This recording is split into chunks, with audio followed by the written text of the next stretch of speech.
My name is Marissa Byrne, and today we are going to make some thumbprint cookies.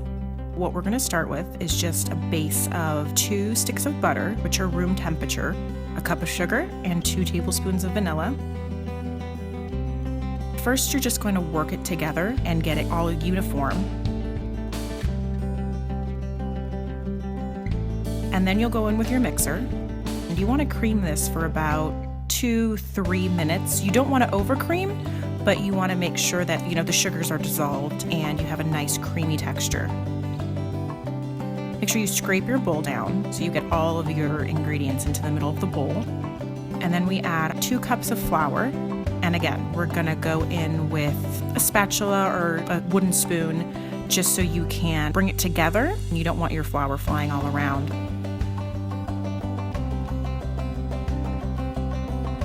Once you've gotten kind of a sandy texture, you can go ahead and go in with your hands and just lightly press it together till you get a nice ball.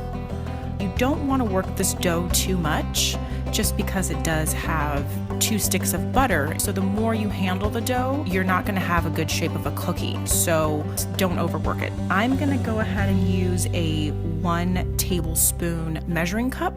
So you can just go straight into balling your cookies. You can use anything you have around the house, depending on how big or how small you want your cookies. I like to use the 1 tablespoon because it helps me keep all of my cookies the same size.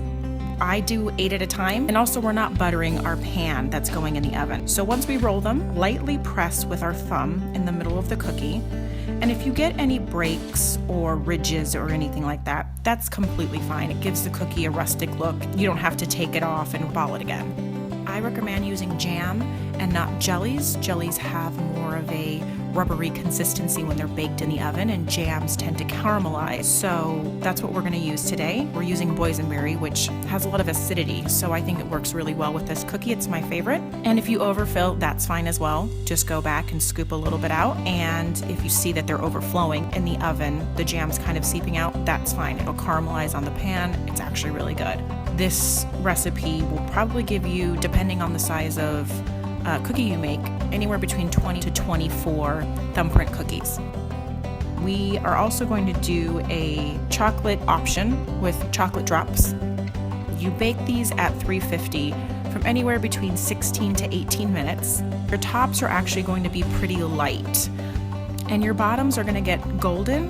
As soon as you pull them out, you will notice that they are still quite soft. You want to leave those for about 5 to 7 minutes. Once they've hardened just a little bit, you can just kind of wiggle them off the pan. You can either set them on a rack. If you don't have a rack, you can use a plate, anything that's not the hot pan that was in the oven, because it will actually continue cooking. This is a simple, delicious, really good recipe. Hope you enjoy them.